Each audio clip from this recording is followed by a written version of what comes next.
പയ്യെ പയ്യെ കോൺക്രീറ്റ് അടർന്നു വീഴും, അപകടങ്ങൾ സംഭവിക്കാം. വാട്ടർ പ്രൂഫിങ്ങിന്റെ എൻക്വയറികളിൽ പലപ്പോഴും ഞങ്ങളുടെ മുന്നിൽ വരുന്നൊരു ചോദ്യമാണ്, എന്തിനാ ഇപ്പോൾ വാട്ടർ പ്രൂഫിങ് ചെയ്യുന്നത്, പകരം റൂഫിങ് ചെയ്താൽ പോരെ, അഥവാ റൂഫിംഗ് ഷീറ്റ്സ് ഇട്ടാൽ പോരെ എന്നുള്ളതാണ് ചോദ്യം.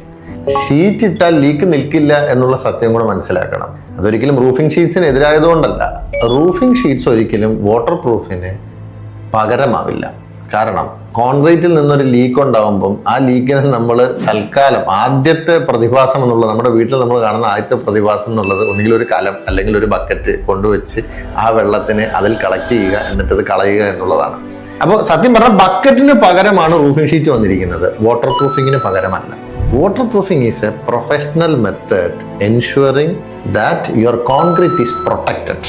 അതൊരു പ്രൊട്ടക്റ്റീവ് കോട്ടിംഗ് ആണ്. എങ്ങനെയാണ് നേരത്തെ ഈ വെള്ളം ഡ്രിപ്പ് ചെയ്തത്, ഒരു ക്രാക്ക് ഉണ്ടായി, ആ ക്രാക്കിലൂടെ വെള്ളം സഞ്ചരിച്ചു, അല്ലെങ്കിൽ ഈർപ്പം കയറി അതിനകത്തിരുന്ന് കണ്ടൻസേഷൻ ഉണ്ടായി, അതിലൂടെ വെള്ളത്തുള്ളികളായി മാറി, അതിനുശേഷം അത് ഇറ്റിറ്റ് താഴേക്ക് വീഴുന്നു, നമ്മളൊരു ബക്കറ്റിൽ കളക്ട് ചെയ്തു. ഇതായിരുന്നു ഉണ്ടായിരുന്ന സംഭവം. അപ്പൊ ഇപ്പൊ വെള്ളം ഡയറക്റ്റ്ലി അതിനകത്ത് പതിയാത്തതുകൊണ്ട് ഒരു പക്ഷേ ഈ ലീക്കേജ് എന്ന് പറയുന്ന ഒരു സംവിധാനം, വാട്ടർ ഡ്രിപ്പ് ചെയ്യുന്ന സംവിധാനം ചിലപ്പോൾ ഒരു പക്ഷെ കുറഞ്ഞിട്ടുണ്ടാവാം. പക്ഷേ കോൺക്രീറ്റിന് സംഭവിച്ചിരിക്കുന്ന പ്രശ്നങ്ങൾ തീർന്നിട്ടില്ല, നിങ്ങൾ അതിന് മരുന്ന് നൽകിയിട്ടുമില്ല.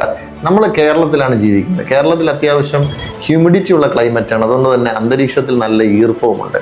ഈ ഈർപ്പം ഈ പറയുന്ന എല്ലാ ക്രാക്കുകളിലൂടെയും വീണ്ടും കടന്നു പോയിക്കൊണ്ടിരിക്കുകയാണ്. കോൺക്രീറ്റിന്റെ ഉള്ളിലുള്ള കമ്പികളെല്ലാം തുരുമ്പിക്കുന്നുണ്ട്. പയ്യെ പയ്യെ കോൺക്രീറ്റ് അടർന്നു വീഴും, അപകടങ്ങൾ സംഭവിക്കാം. ഇതൊക്കെ സംഭവിക്കുന്നതിന്റെ പ്രധാന കാരണം നമ്മൾ വാട്ടർ പ്രൂഫിംഗ് എന്ന് പറയുന്നതിനെ വളരെ ലാഘവത്തോടു കൂടി എന്തോ ഒരു പെയിന്റിംഗ് പരിപാടിയാണ്, എന്തെങ്കിലും ഒരു പെയിന്റിംഗ് സംവിധാനമാണ് എന്ന് പറഞ്ഞ് ഒഴിവാക്കുകയും അതിന് പകരം റൂഫിംഗ് ആണ് സൊല്യൂഷൻ എന്ന് പറഞ്ഞു പോകുന്നതുകൊണ്ടാണ്. To protect the entire surface, the entire house from water ingress, അഥവാ വെള്ളം കടക്കുന്നതിന് നിങ്ങൾക്ക് തടയണമെങ്കിൽ you should ensure that you are water proofing the entire system properly and professionally.